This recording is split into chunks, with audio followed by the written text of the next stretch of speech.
अपना आध्यात्मिक नॉलेज सारा ही निचोड़ कर दिया श्री विष्णु जी ने। मुझे सब प्रकार से शक्ति के अधीन होकर रहना पड़ता है। ये दुर्गा की तरफ, दुर्गा को कह रहे हैं शक्ति, उन्हीं भगवती शक्ति का मैं निरंतर ध्यान किया करता हूं। मैं उसी की तपस्या साधना करता हूं, उसी का ध्यान करता हूं, दुर्गा का। ब्रह्मा जी मेरी जानकारी में इन भगवती शक्ति से बढ़कर दूसरे कोई देवता नहीं। अपने आत्मा, इसमें कितने महापुरुषों के आध्यात्मिक ज्ञान का जो है ना आपको पता लग गया। एक तो नारद जी का और दूसरे व्यास जी का। व्यास जी इज द राइटर ऑफ चारों वेद, गीता जी और 18 पुराणों का वो लेखक है। और वो लेखक पूछ रहा है नारद जी से कि सबसे वो पूज्य देव कौन सा है, किस भगवान की भक्ति करनी चाहिए। नारद जी कहते हैं कि मेरे पिता ब्रह्मा जी ने यही प्रश्न भगवान श्री हरि तय किया था, विष्णु जी तय, और वो खुद तपस्या कर रहे थे। मेरे पिता ने पूछा कि हे भगवान, आप देवता के देवता सबसे बड़े भगवान होकर भी किसकी साधना तपस्या कर रहे हो, किस देव की पूजा करते हो, किस भगवान की पूजा कर रहे हो। और विष्णु जी कहता है मैं दुर्गा की पूजा करता हूं। और मेरी जानकारी में, मेरे आध्यात्मिक ज्ञान में जितना मुझे नॉलेज है, स्पिरिचुअल नॉलेज, जितना मुझे ज्ञान है कि दुर्गा से ऊपर कोई परमात्मा नहीं, कोई भगवान नहीं, कोई देव नहीं। अपने आत्मा,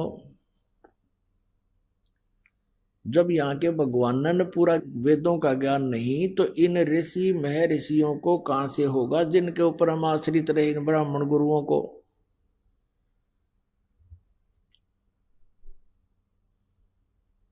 जिस अज्ञानता के कारण उन्होंने हमारे पूर्वजों को भ्रमित करके शास्त्र विरुद्ध साधना करवा के और भूत बनवा दिया, कोई पत्थर बनवा दिया, और अब कहते हैं उनके श्राद्ध निकालो।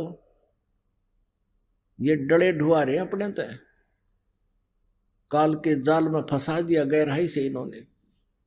अब आप स्वयं शिक्षित हो, वही सदग्रंथ विधान प्रभु का हमारे पास उपलब्ध है। इस शिक्षा का यदि आपने लाभ उठाना है तो इसका एक ही लाभ है, हम भगवान पहचान सकते हैं। न इस पेट के लिए तो भाई कोई तो चाहे कितना विद्वान बन ले, कितना एजुकेटेड बन ले, वो क्या करेगा, माया जोड़न की मशीन बन जाएगा। और वो सारी उम्र अपना जीवन व्यर्थ कर जाएगा, लाखों करोड़ों रुपये डिपॉजिट कर जाएगा। और उसके बच्चे, क्योंकि उनको तो पढ़ा पाओगा, धन उसने न जरूरत है कोई ना मेहनत करने की, वह फिर उसने फुर्र करेंगे, फुर्र। और वो पाप तो उसके ऊपर रखेंगे और वो बालक बिगड़ेंगे, डबल उसको लॉस होगा। अपना जीवन खोया और बालका ने बिगाड़ गया। और मिलना वही है जो उसके भाग्य में होता है। परमात्मा उसको अवश्य देता है यदि वो ठीक ढंग से भक्ति करता है, साधना करता है, तो वो धन आपको फिर एक ही नंबर से मिल जाता है। भक्ति में ज्यादा ध्यान रखे, जो मिलना है वो तो मिलना ही मिलना है, परमात्मा फिर साथ हो जाता है।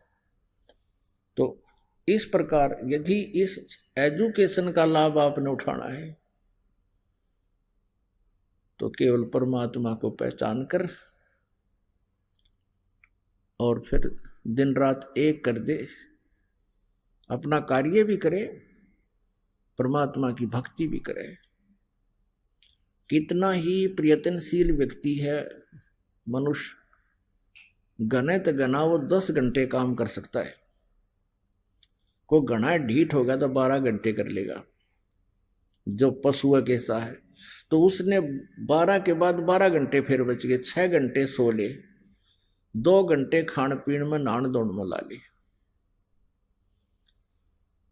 8 घंटे हो गए, 4 घंटे आपके पास फिर भी बच गए।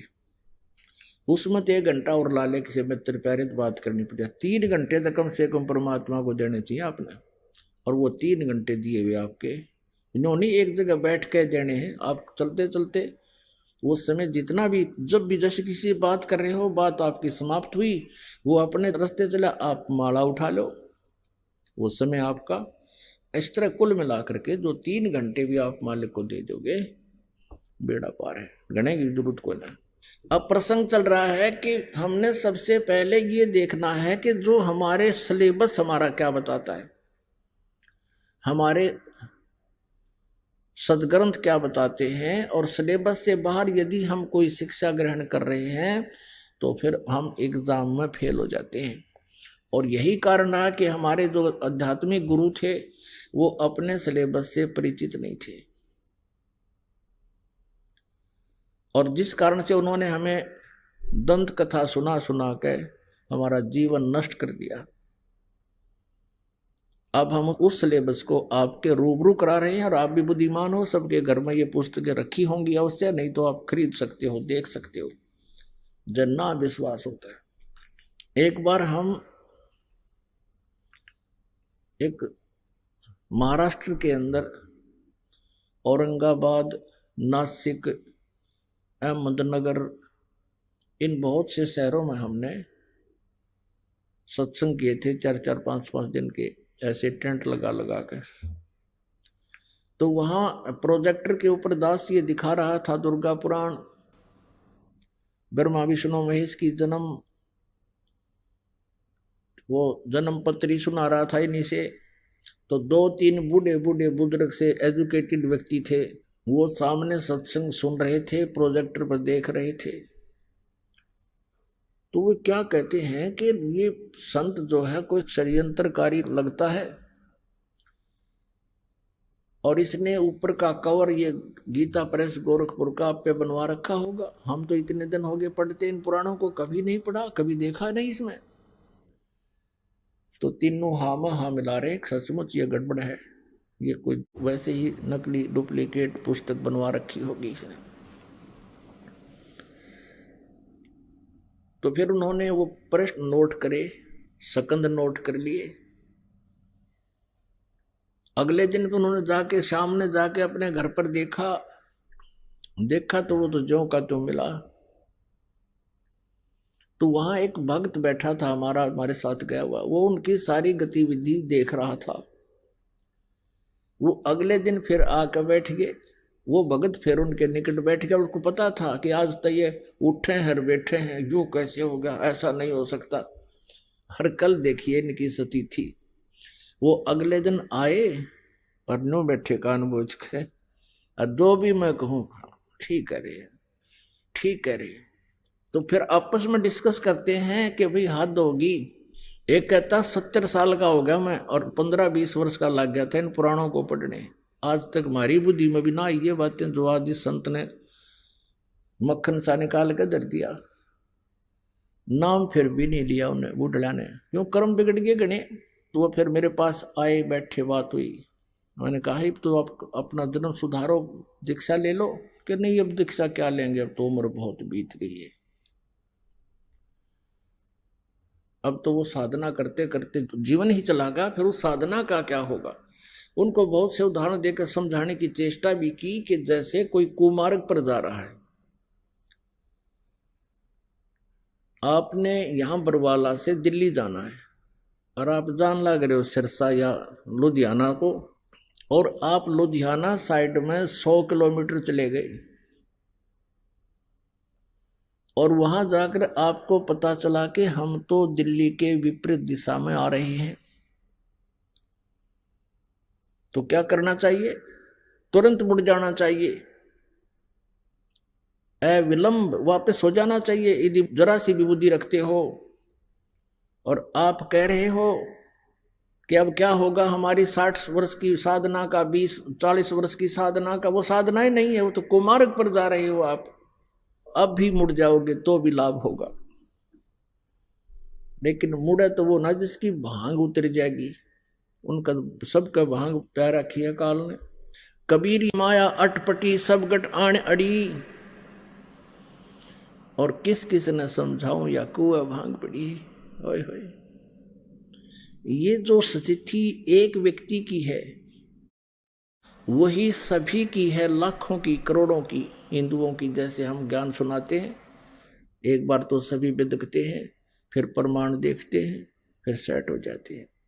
फिर नाम लेने के लिए तो कई दिन में सोचे हैं कि उपदेश भी लेना चाहिए, कई दिन तेन सोचे जा अब क्या होगा, पिछली पूजा का क्या होगा, पिछली का तो कुछ होना है कोई नहीं, भूत बनना है और उसको त्याग देने से आपका कल्याण होना है, तो तुरंत करना चाहिए इस काम को। तो पुण्यात्मा, ये जो आपको प्रमाण दिखाए जा रहे हैं, आपके यहाँ प्रोजेक्टर पर विश्वास ना हो, पहली बार आप घर भी जाके देखोगे और देखोगे तो फिर स्वीकार भी करोगे। तो ये जो ज्ञान आपको सुना जा रहा है, अब आपको पता चला है श्री विष्णु जी कह रहे हैं दुर्गा से ऊपर कोई भगवान नहीं, और दुर्गा जी कह रही है कि ब्रह्म से ऊपर कोई प्रभु नहीं, वो फाइनल गॉड है ब्रह्म, उसका ओम नाम है। और सब पूजाएं त्याग कर केवल एक ओम का नाम जाप करो, ब्रह्म की पूजा करो, तुम ब्रह्म लोक में चले जाओगे, तुम्हारा कल्याण हो।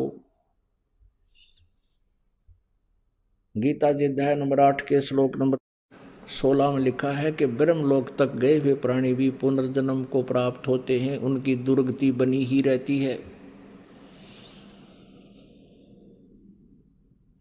श्रीमद् भगवत गीता जी का ज्ञान ये ब्रह्म बोल रहा है श्री कृष्ण जी में प्रवेश करके। गीता जी अध्याय नंबर 8 के श्लोक नंबर 16 में कहता है, ओम इति एकाक्षरम ब्रह्म व्यवहारन मामनुसमरण ये प्रयाति तजन देहम स याति परमाम गतिम। मुझ ब्रह्म का एक ओम अक्षर है, नथिंग एल्स, ओम इति, बस यह एक अक्षर का एक अक्षर है ओम। मुझ ब्रह्म का उच्चारण करके सिमरण करता हुआ यह प्रयाति तजन देहम, जो शरीर छोड़कर जाते हुए भी इसका सिमरण करता हुआ जाता है, स याति परमाम गतिम, वह ओम से मिलने वाली परम गति यानी अंतिम उपलब्धि जो ओम के जाप से है, वो ब्रह्मलोक प्राप्ति है। और ब्रह्मलोक पर्यंत भी गए हुए प्राणी जन्म और मृत्यु में रहते हैं, उनको परम शांति नहीं हो सकती। जब तक प्राणी जन्म और मृत्यु में है, उनको परम शांति नहीं हो सकती, उनको सुख नहीं हो सकता। अब गीता ज्ञानदाता ब्रह्म है, श्री कृष्ण में प्रवेश करके बोलता है ये काल है। ये कहता है कि चौथे अध्याय के 5वें और 9वें श्लोक में, अर्जुन तेरे और मेरे बहुत जन्म हो चुके, तू नहीं जानता मैं जानता हूं, मेरे कर्म और जन्म अलौकिक है। गीता जी अध्याय नंबर 2 के श्लोक 12 में गीता ज्ञानदाता कहता, अर्जुन तू ये ना समझे कि तू मैं और ये राजा पहले नहीं जन्मे थे और आगे ना जन्म होगा, हम आगे भी जन्मेंगे, पहले भी जन्मे थे। गीता जी अध्याय नंबर 2 के श्लोक नंबर 17 में कहा कि अविनाशी तो उसको जान जिसको मारने में कोई सक्षम नहीं है, और जिस परमेश्वर ने सारे ब्रह्मांडों की रचना की है।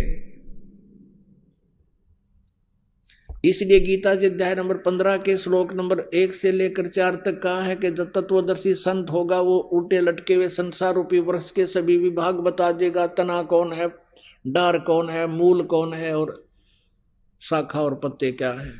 उस तत्वदर्शी संत जो चौथे अध्याय के 34वें श्लोक में जिसका वर्णन किया है कि उसको तत्व ज्ञान परमात्मा पूर्ण परमात्मा की जानकारी तत्वदर्शी संतों से समझो पूछो, उसकी पहचान बताई है 15वें अध्याय के एक मंत्र में। फिर चौथे श्लोक में कहा है कि उसके पश्चात उस तत्व ज्ञान रूपी शस्त्र के द्वारा इस अज्ञान रूपी अंधकार में इस अज्ञान को काट कर यानी समझ कर परमेश्वर के उस परम पद की खोज करनी चाहिए, जहां जाने के बाद साधक फिर लौटकर संसार में कभी नहीं आते, उनकी जन्म मृत्यु कभी नहीं होती। और जिस परमेश्वर से इस संसार रूपी वृक्ष की प्रवृत्ति विस्तार को प्राप्त हुई है, अर्थात जिस परमेश्वर ने इन सभी संसार को रचा है, सभी ब्रह्मांडों की रचना की है, गीता ज्ञानदाता कहता केवल उसी की भक्ति करनी चाहिए तन मन धन से, यानी पूर्ण समर्पण भाव से। अपनी भी नहीं कहता, अपने के लिए कहता है कि 8वें अध्याय के 5 और 7 में कि मेरा सिमरण करना है, बताया दिया 8वें अध्याय के 13वें श्लोक में ओम नाम है, और तूने यदि मेरे पास रहना है तो मेरा सिमरण कर, मुझे प्राप्त होगा। युद्ध भी करना होगा तुझे, और युद्ध करना पड़ेगा, फिर शांति कहाँ। गीता जी अध्याय नंबर 18 के श्लोक नंबर 62 में कहा कि अर्जुन, इसलिए तू सर्वभाव से उस परमेश्वर की शरण में जा, जिसकी कृपा से तू परम शांति को और सनातन परम धाम को प्राप्त होगा, यानी तेरा फिर जन्म नहीं होगा, तेरी मृत्यु नहीं होगी। उसके लिए उसने कहा कि तत्वदर्शी संत से पूछो। 17वें अध्याय के 23वें श्लोक में सच्चिदानंद घन ब्रह्म कहते हैं, ओम तत्सत इति निर्देश है ब्रह्मणे त्रिविध समर्थ है। ब्रह्मणे माने सच्चिदानंद घन ब्रह्म। गीता जी अध्याय नंबर 8 के श्लोक नंबर 1 में अर्जुन ने पूछा, प्रभु आपने गीता अध्याय नंबर 7 के श्लोक 29 में कहा है कि जो प्राणी उस तत्ब्रह्म से परिचित है, संपूर्ण अध्यात्म से परिचित है और सब कर्मों से परिचित है, वह केवल जरा और मरण से ही छूटने का प्रयत्न करते हैं, यहाँ की किसी वस्तु के चक्कर में नहीं पड़ते। तो 8वें अध्याय के 1 में अर्जुन ने पूछा, वो किम तत्ब्रह्म, फिर वो तत्ब्रह्म कौन है जिसको जानने के बाद फिर यहाँ के किसी भी वस्तु की डिमांड नहीं रहती, वो यहाँ से छुटकारा ही चाहते हैं। गीता ज्ञानदाता ने 8वें अध्याय के 3 श्लोक में कहा कि वो परम अक्षर ब्रह्म है और उसकी शरण में जा, उसकी कृपा से। तो 18वें अध्याय के 62वें श्लोक में फिर तेरा पूर्ण मोक्ष होगा।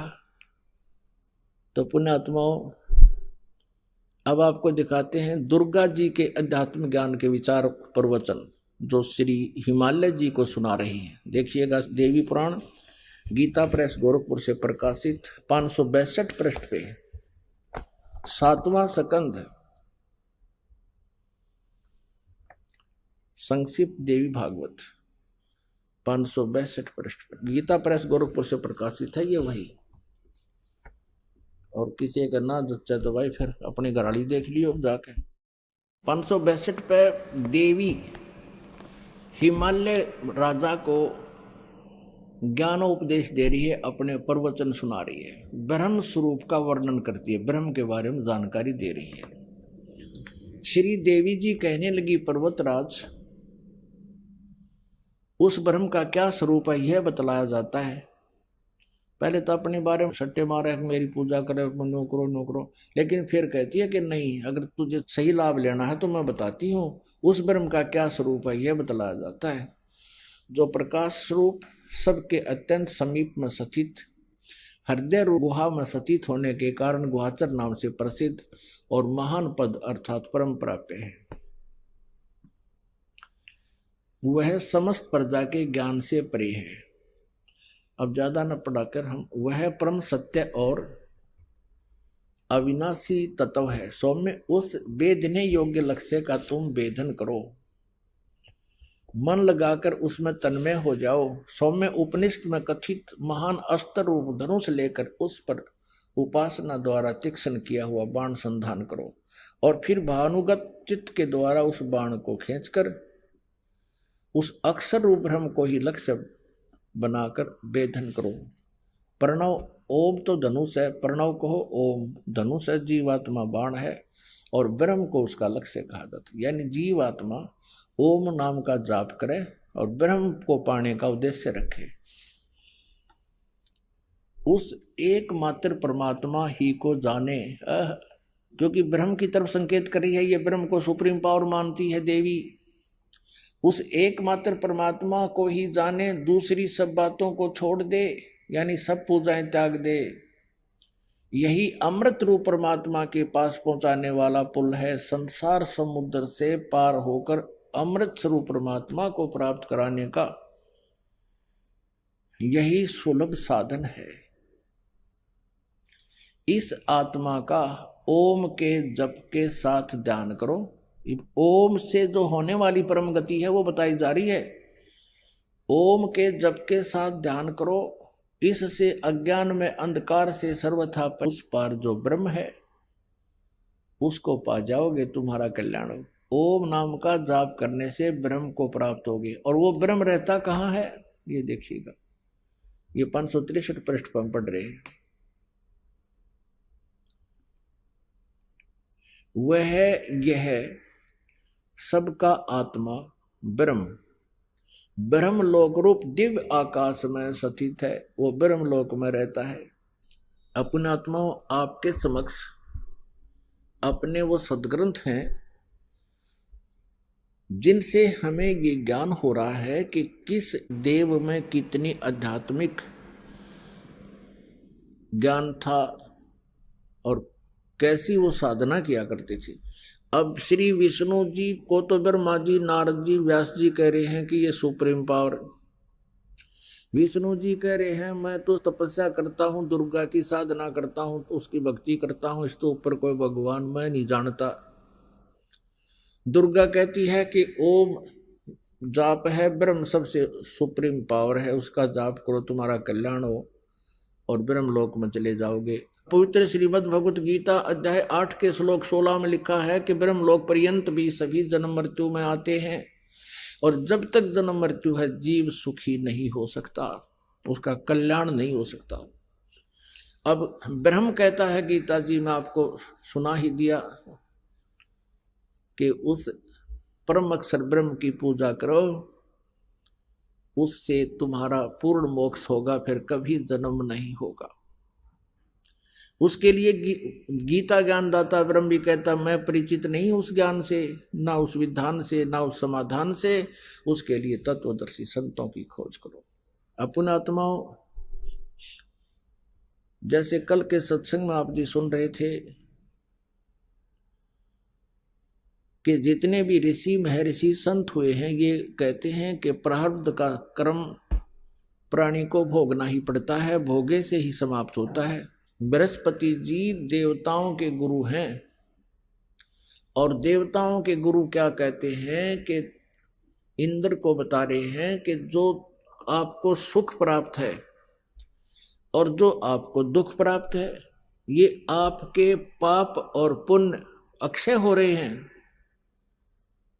नाश हो रहे हैं, और यही तरीका है इनके नाश करने का। जैसे आप सुखी हो तो आपके पुण्य नाश हो रहे हैं, उनका भट्ठा बैठ रहा है पुण्यों का, और यदि आप दुखी हो तो आपके पाप नाश हो रहे हैं। ये प्रोसीजर, ये प्रोसेस बताया इन्होंने, लेकिन ये है इनका अपना लोक वेद, न ये वेदों का ज्ञान है और न ही ये कोई और अन्य किसी जिसने परमात्मा प्राप्ति की है उस महापुरुष का विधान है।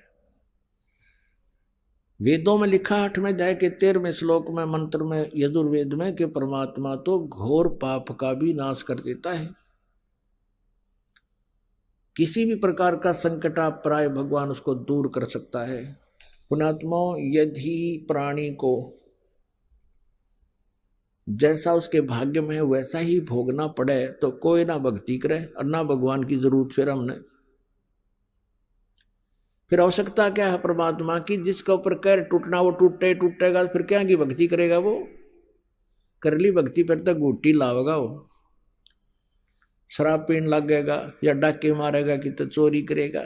तो इन लोगों ने बिगाड़ दिया पूरा समाज, क्योंकि पहले आत्मा सबसे पहले परमात्मा से ही राहत चाहती है। परमात्मा से राहत ना मिलने से फिर ये बकवाद करने लग जाती है मन के अधीन होकर। और जब परमात्मा का सहयोग आपको मिलेगा, आपको इतना सुख देगा भगवान, इतना बेनिफिट देगा, इतना आपको जो है बरकत देगा, आप सोच भी नहीं सकते। और फिर आपको ज्ञान हो जाएगा तो जहर खाना है, किसी का पैसा मिलावट करके लेना या वैसे रिश्वत लेना, चोरी करना, दान दहेज लेना, ये तो विष खाना है, विष। और फिर कहते हैं जैसे किर का जहर का रंग होरी हो, कहो कौन तिस खाव राम रंग होरी हो। कहते हैं परमात्मा के नाम से होरी माने खुशी होगी, और जहर के किर का जहर का कण भी कौन खाओगा? न्यू पता लग गया यू कण पड़ा जहर का, विष का हाथ भी ना लावा आदमी। तो ये जो भी आज आप अज्ञानतावश ये रिश्वत लेते हो, चोरी करते हो, किसी और से धन लेकर नहीं देते हो, इस आध्यात्मिक ज्ञान से आपको पता चलेगा ये विष खा रहे हो, विष। और फिर इस जहर ने कौन खाएगा? छुआ भी कोई नहीं, दूर का जागा, आग लगे कि क्या पता कैसा धन है ये। और अब बक्से को ना ट्रंक का अंदर से दुरियान तोड़ के काट ले जाए।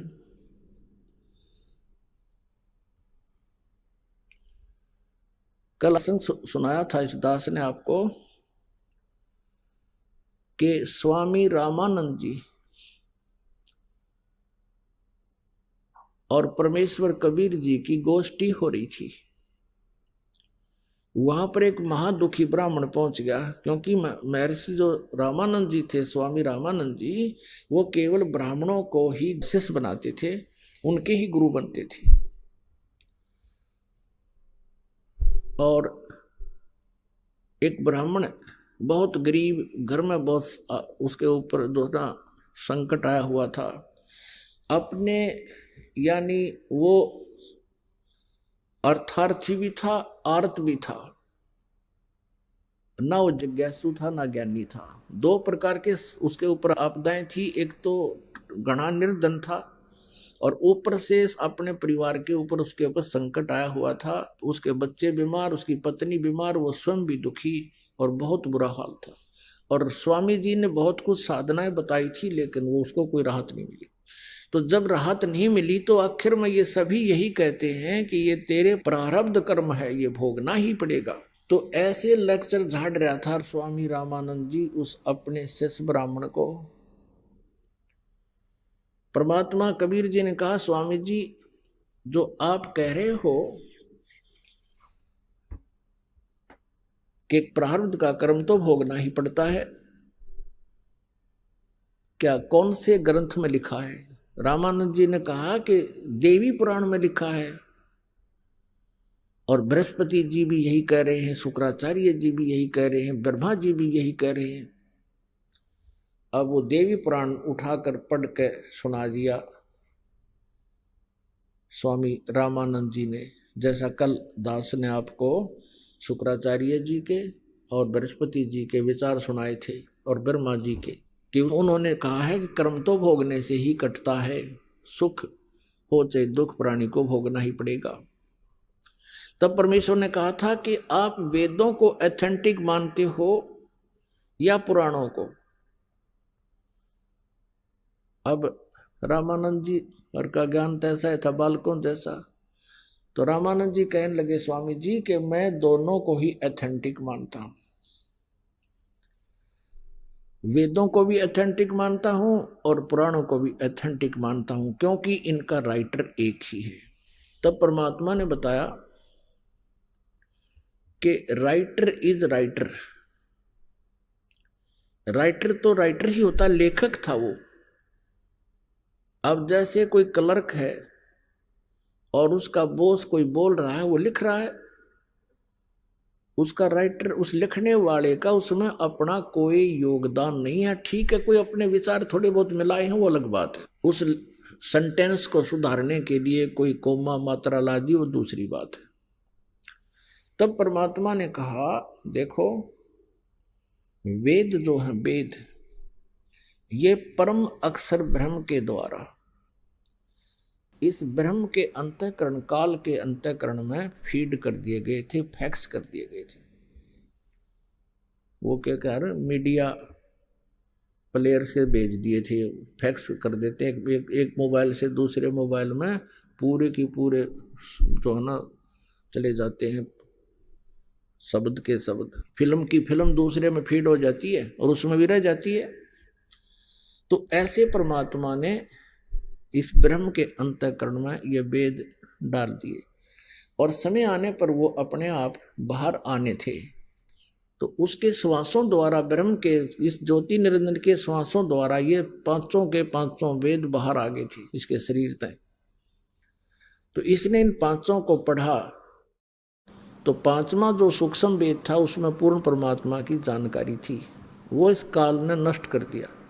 ये चार वेद दे दिए, इसमें ज्ञान तो पूर्ण परमात्मा का है, लेकिन वे ऑफ वर्शिप, पूजा का विधि मार्ग केवल ब्रह्म तक का है, ओम नाम का। तो इस जो वेदों में ज्ञान है वो पूर्ण परमात्मा की महिमा है कि वो ऐसा कर सकता है, वो ऐसा कर सकता है, वो परम अक्षर ब्रह्म है। और ब्रह्म की साधना, ब्रह्म की साधना बताई है कि ओम नाम है इसका, और उस परम अक्षर ब्रह्म का जो साधना है वो तत्वदर्शी संत बताओगा। अब उसमें परमात्मा ने कहा कि जो गीता जी का ज्ञान है ये वेदों वाला ज्ञान है, और वेदों का सारांश दिया है किसने? ब्रह्म ने, श्री कृष्ण जी में प्रवेश करके। तो वेद और गीता जी एक ही है। गीता जी में थोड़ा सा अंतर इसलिए है कि इस श्रीमद् भगवत गीता जी में गीता ज्ञानदाता ब्रह्म ने अपना मत कुछ प्रवेश कर दिया है, और वो मत यदि वेदों से मेल नहीं खाता है तो उसको हमने त्याग देना होगा। जहां तक बात रही पुराणों की, ये पुराण क्या है? ब्रह्मा जी द्वारा दिया गया अपना ज्ञान है, और ब्रह्मा जी से सुनकर फिर अन्य ऋषियों ने कुछ अपना विचार, अपना अनुभव, और साथ में ब्रह्मा जी के का रेफरेंस दे देकर ये इतने बड़े बड़े 18 पुराण बना दिए। अब जो पुराणों में लिखा है कि कर्म भोगने से ही समाप्त होंगे, प्रारब्ध में लिखे पाप का नाश नहीं हो सकता, और जब तक आपके प्रारब्ध में यानी कर्म में, किस्मत में लिखे हुए पाप का नाश नहीं हुआ तो आपको सुख नहीं हो सकता, और आपको भक्ति से सुख नहीं हुआ तो के चाटा इसी भक्ति ने फिर कौन करेगा? ये सारे नास्तिक हो गए। इसी कारण से पूरा रूस, पूरी चीन, इन डुप्लीकेट ऋषि संतों के कारण भगवान वाला लाभ इनको मिला नहीं, तो ये नास्तिक हो गए। और यही स्थिति थी कुछ दिनों में इस भारतवर्ष में आ जानी थी। ये नकली टोल के टोल बना रखे करोड़ों की संख्या में से श्री राधा स्वामी, धन धन सतगुरु, जय गुरुदेव वाला ने, ये भोली आत्मा गई वहां पर भगवान पाने के लिए, और वहां कख भी नहीं इनको। अंत में देख लेना ये बिल्कुल नास्तिक हो जाएंगे, भक्ति करेगा नहीं कोई, इन पर इतनी आपदाएं आएंगी, इतनी आपत्ति आ जाएंगी। अब परमात्मा कबीर जी ने कहा कि आप जी ने देवी पुराण में बृहस्पति जी के विचार सुनाए कि वो कह रहे हैं इंद्र को, 5वें स्कंद में वो इंद्र को कह रहे हैं कि कर्म तो भोगना ही पड़ता है, और जो मस्तिष्क में लिखा वो भोगना ही पड़ेगा, इसमें कोई परिवर्तन नहीं हो सकता। उधर से शुक्राचार्य कह रहे हैं प्रहलाद को कि ऐसा ब्रह्मा जी से मैंने सुना है, ऐसा कोई व्यक्ति इस पृथ्वी पर नहीं है जो किसी के प्रारब्ध में परिवर्तन कर दे। तो कबीर परमेश्वर जी ने कहा स्वामी रामानंद जी से कि ये विचार हैं किसी व्यक्ति विशेष के, एक ऋषि महर्षि के और ब्रह्मा जी के, ये भगवान के विचार नहीं है। पुराणों में और वेदों में भगवान का आदेश है। यजुर्वेद अध्याय नंबर 8 के मंत्र नंबर 13 में स्पष्ट किया है परमात्मा घोर पाप का विनाश कर सकता है। यदि आप दोनों को सही मानते हो तो ये तो कंट्राडिक्टरी बात होगी। पुराण कहते हैं ऐसा नहीं हो सकता, वेद कहते हैं ऐसा हो सकता है। तो वेद एथेंटिक है, विधान है, वो परमात्मा का दिया हुआ आदेश विधान है, और पुराण एक ऋषि महर्षि संत और यहाँ के इन अल्पज्ञ भगवानों का ज्ञान है। तो पुराणों में जो वेदों से नहीं मेल खाता जो ज्ञान, वो व्यर्थ है, वो व्यक्ति विशेष का अपना सोच है। तो इसलिए हमने वेदों को ही फाइनल मानना होगा। अब इस तर्क के सामने स्वामी रामानंद जी के को कोई जवाब नहीं था।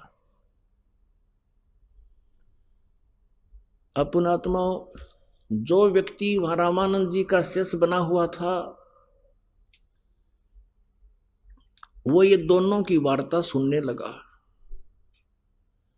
और कबीर परमेश्वर जी से पूछा, आप कौन हो, आप कहाँ रहते हो? तो परमात्मा ने कहा, भाई मैं दानक हूं, कबीर मेरा नाम है और दानकों की कॉलोनी में रहता हूं, दुल्हाओं की कॉलोनी। सारा नाम बता दिया, इसी काशी में रहता हूं। अब क्या हुआ कि हफ्ते 10 दिन के बाद वो दुखी व्यक्ति उस ब्राह्मण गुरु को छोड़कर, वो ब्राह्मण तो कबीर जी सत्संग कर रहे थे वहां, वो भी आ गया और उसने देखा ये तो वही महापुरुष है जो रामानंद जी के छक्के छुड़ा दिए थे ज्ञान में। क्योंकि परमेश्वर ने कहा था कि जब परमात्मा की भक्ति साधना से सुख नहीं हो सकता तो भक्ति की आवश्यकता क्या है। तो उसका वह बात खटेगी थी। सचमुच ये तो 2 अक्षर की बात है। तो फिर परमात्मा कबीर जी से उसने कहा, भगवान मैं बहुत दुखी हूं। तो परमेश्वर ने कहा, भाई मैं जुलाहा हूं, शूद्र और तू ब्राह्मण है, देख ले तेरा समाज फिर तने गड़ेगा। तो इन्हों बोला, जी बाढ़ में जाओ समाज, मेरी तो ढूंढी डगी कती, मेरा तो भट्ठा बैठ रहा है, बालक मेरे बीमार, और उस ब्राह्मण तो मैंने 10 साल हो गए नाक रगड़ते थे, जो उसने साधना बताई स्वामी जी की मैंने सारी कर ली, कोई राहत नहीं। परमात्मा ने उसको मंत्र दिया कि ये जाप कर, और फिर अपने बच्चों को भी नाम दिलाना है। वो तो आशीर्वाद था दाता का। कहते उसी समय उसको ऐसा एहसास हो गया शरीर के अंदर, जैसे कोई आपत्ति बाहर फेंक दी काट का परमात्मा। उसकी 2 जवान लड़कियां थी, 2 पुत्र थे, वो भी आप माइंड से हो रहे थे, कुछ ऐसा संकट था उनका। उसकी पत्नी भी बहुत दुखी रहती थी। तो परमात्मा की कृपा से उसको राहत मिली, फिर बच्चों को नाम दिलाया, धीरे धीरे सब स्वस्थ हो गए। 2 या 3 वर्ष के अंदर उनका सब संकट दूर हो करके सब कर्ज मुक्त भी हो गए। अपनात्मा अब वो प्राणी इतना सुखी हो गया, जगह जगह जावे, अपने रिश्तेदारों को बतावे, जो दुखी थे उनसे कहे कि आ जाओ नाम ले लो मेरे गुरुजी से, तुम भी सुखी हो जाओगे। देखो आज मैं कितना सुखी हो गया। अब जो थोड़ा बहुत कोई सुखी है वो परमात्मा को नहीं चाहता, और परमात्मा अपने विधान में बताते हैं कि सुख के माथे आग लगो पत्थर पड़ो, जिस ते नाम हृदय ते जा, और बलिहारी उस दुख के जो पल पल नाम रटावे। अब जिस प्राणी को आज सुख है वो दुर्भाग्य है उसका, किसका? जो भक्ति नहीं कर रहा, और भक्ति कर रहा तो ये सत भक्ति नहीं कर रहा। और सौभाग्य उस व्यक्ति का जो महादुखी था और यहाँ आ गया रहते, उसको राहत मिलेगी, ये ज्ञान मिलेगा, भगवान मिलेगा। तो यहाँ परमात्मा कहते हैं इसे सुख का आग लगा, जिस तो भगवान तो दूर हो प्राणी, और बलिहारी उस दुख के जो पल पल नाम रटावे। हे परमात्मा ऐसा दुख भी राखियो ताकि आपकी याद बनी रहे।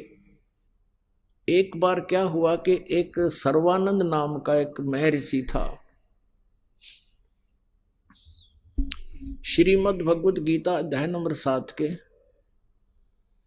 श्लोक नंबर 12 से लेकर 15 तक इन तीनों भगवानों की साधना, त्रिगुणमयी माया, रजगुण ब्रह्मा, सतगुण विष्णु, तमगुण शिव जी की साधना करने वाले को रिजेक्ट किया है। त्रिगुणमयी माया के द्वारा जिनका ज्ञान हरा जा चुका है, वो राक्षस स्वभाव को धारण किए हुए मनुष्यों में नीच दूषित कर्म करने वाले मूर्ख मुझे नहीं भजते। कौन कहता है? ब्रह्म, गीता ज्ञानदाता। अब कहता है कि मेरी भक्ति भी 4 जने करते हैं, 4 प्रकार के। एक आरत, गीता जी अध्याय नंबर 7 के श्लोक 16 से लेकर 18 तक बताया है। एक आरत, दूसरा अर्थार्थी, और तीसरा जिज्ञासु, चौथा ज्ञानी। फिर उन्होंने क्या कहा है कि आरत तो वो होता है जिसके ऊपर कोई आपत्ति आ जाती है, और वो उस संकट के निवारण के लिए वेदों के मंत्रों से ही अपनी क्रियाएं करता है। वो कोई और सहारा नहीं लेता, जैसे जय गणेश देवा, माता थारी पार्वती, ये इस तरह के कथाएं, ये गीत नहीं गाता वो केवल वेदों के मंत्रों से ही अपना समाधान चाहता है।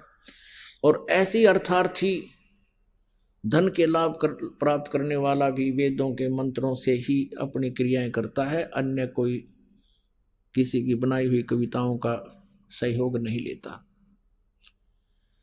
तो वो मेरा पुजारी है, ब्रह्म पुजारी है। और तीसरा वो होता जिज्ञासु। जिज्ञासु क्या होता है कि जैसे परमात्मा की तरफ में कोई पुण्यात्मा घर से चलता है, साधु संतों से मिलता है, तो वो उनसे ज्ञान ग्रहण कर लेता है। 2 से 4 से 10 से 5 से 20 से उसने जो भी खचड़ा ज्ञान प्राप्त होता है वो अपने अंतःकरण में ठोक के और फिर वक्ता बन जाता है। तो इसको भी गीता ज्ञानदाता ने रिजेक्ट किया है कि ये 3 मुझे पसंद नहीं। चौथा जो ज्ञानी है वो मुझे पसंद है, और उसको मैं पसंद हूं, वो मुझे अच्छा लगता है।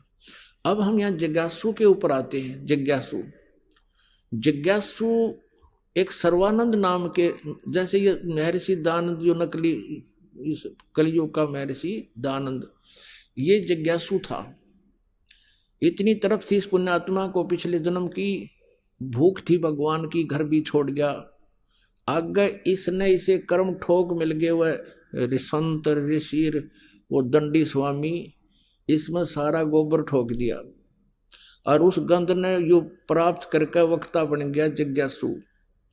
इसने फिर सत्यार प्रकाश में ठोक दिया जो का तो वो अज्ञान, वो अभी तक भोली आत्मा ने सिर पर धरे फिरे थी। तो ऐसे ही एक सर्वानंद नाम का जिज्ञासु था, फिर विद्वान बन गया। उसने अपने समय में आसपास के सभी ब्राह्मणों को, विद्वानों को पराजित कर दिया शास्त्रार्थ में। 4 वेद, 18 पुराण और उपनिषद, ये 11 उपनिषद और श्रीमद् भगवत गीता, श्री सुधा सागर, यानी सभी सदग्रंथों को एक बैल के ऊपर गधे जैसा बोरा डाल के थैला उसके वहां रखा करता, ऊपर सुंदर कपड़े शुद्धता से रखता था। और कोई भी उसके साथ वार्तालाप शास्त्रार्थ करता था तुरंत उठा उठा कर दिखा देते थे, वो चेले पकड़ा देते, वो अध्याय और पृष्ठ सुना देता, देखो इसके ऊपर ऐसा लिखा, निकाल कर देख लो। यानी उसने काशी के सभी विद्वानों को पराजित कर दिया। उसकी माता जो थी उसका नाम था शारदा रानी पंडितानी। वो इतनी दुखी थी, उसका कोई प्रारब्ध का कर्म दंड था उसके ऊपर, तो उसने अपने बच्चे से भी कहा, बेटा मेरा कोई समाधान बताओ, तो बड़ा विद्वान पुरुष है। उसने भी जो जंतर मंत्र बताए, फिर नहीं उसको को आराम हुआ तो किसी पड़ोसन ने आके बता दिया, ऐसे वो महापुरुष वहाँ गुफा में है, जाते ही दर्शन होते ही ठीक हो जाता। वो वहाँ भी गई, उसके द्वारा बताई गई साधनाएं भी की। तो जिस भी ऋषि महर्षि जंतर मंत्र झाड़ा करने वाले को, जिसको भी जिसने बताया वहाँ पहुँच गई।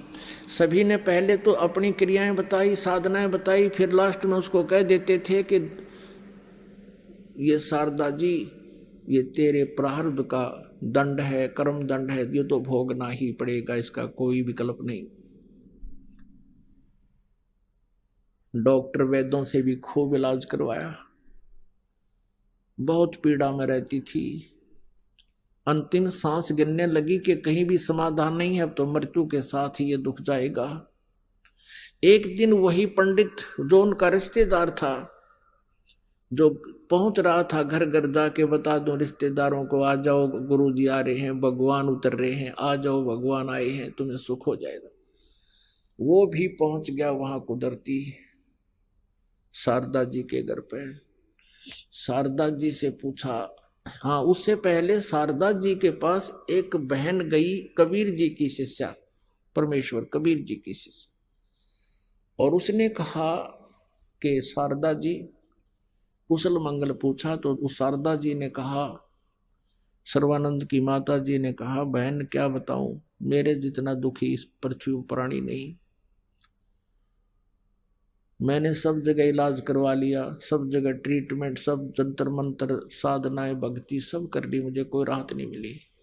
सभी ने ये कह दिया है कि तेरे मृत्यु के साथ ही तेरा कष्ट अंत होगा। उस बहन ने परमेश्वर कबीर जी की शिष्या ने कहा कि शारदा एक अर्ज मेरी मान ले, तू तो हमारे भगवान से गुरुदेव से उपदेश ले ले, परमात्मा आए हैं। शारदा ने कहा कि कौन है आपके गुरुजी? वैसे तो मेरा दिल टूट चुका है, पृथ्वी पर कोई समाधान करनिया नहीं है, फिर भी आप इतना दृढ़ता से कह रही हो, बताओ आपके गुरुजी कौन है, कहाँ है, ट्राई कर लेती हूँ। उस बहन ने कहा कि मेरे गुरुदेव कबीर जी हैं, परम पूज्य कबीर जी।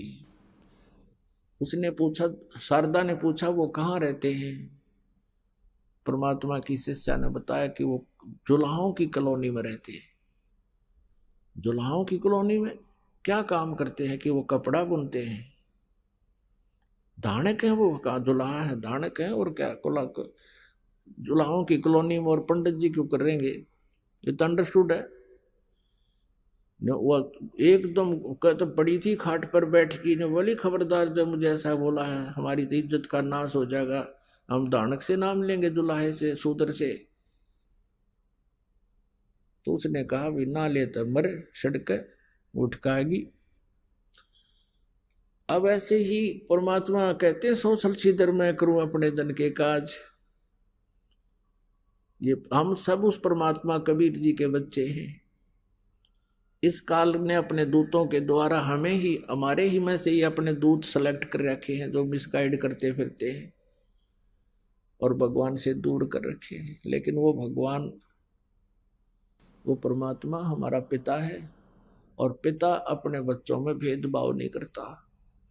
फिर उसको प्रेरणा हुई, जो रामानंद जी का शिष्य था, फिर कबीर जी के पास आकर सर्व सुख प्राप्त कर चुका था, वो कुदरती पहुंच गया उस अपनी रिश्तेदारी में। पुरानी सी रिश्तेदारी थी शारदा जी के साथ। वहां कुशल मंगल हुआ तो पता चला कि वो तो बहुत दीर्घ रोग से है, असाध्य रोग से पीड़ित है। शारदा जी ने सारी कथा सुना दी कि मैंने सब जगह देख लिया, कोई राहत नहीं। तो उस व्यक्ति ने कहा, जो वो ब्राह्मण था, उसने कहा शारदा आप मेरी रिलेटिव भी हो, मुझ पर विश्वास करना, मैं कितना दुखी था, मेरे ऊपर कितनी आपदाएं थी, मेरी क्या स्थिति थी, आप खूब परिचित हो, खूब परिचित हो। और मैं सब स्वस्थ हो गया, मेरे बच्चे भी स्वस्थ हो गए, मेरे घर पर भी आज सुबह 2 समय की रोटी बहुत अच्छी मिल रही है, आपका कष्ट नहीं रहेगा, आप मेरे गुरु जी से उपदेश ले। तो उसने सोचा कि शारदा को एक आशा की किरण दिखाई दी कि ये तो ब्राह्मण है, इसने अवश्य कोई ब्राह्मण गुरु बनाया होगा। तो उसने पूछा आपके गुरुजी कौन है, क्या नाम है, कहाँ रहते हैं?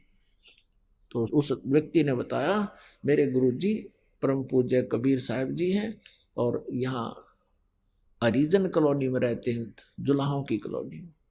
उसका फिर 3 टोड़ी पड़ी, कहते वो धानक, वो नीरू का पुत्र, कि उसने सारा वेरीफाई कर लिया था कि नहीं मैं उससे उपदेश नहीं ले सकती, और तूने ब्राह्मण होकर इज्जत का नाश करवा दिया, तूने जुल्म कर दिया है, क्या कहेगा तुझे ब्राह्मण समाज।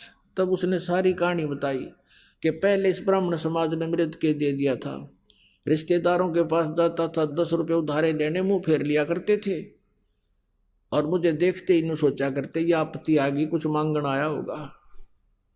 और आज मेरे पास वो सुख दे दिया इस परम पिता ने, और बाढ़ में जाओ तेरा समाज।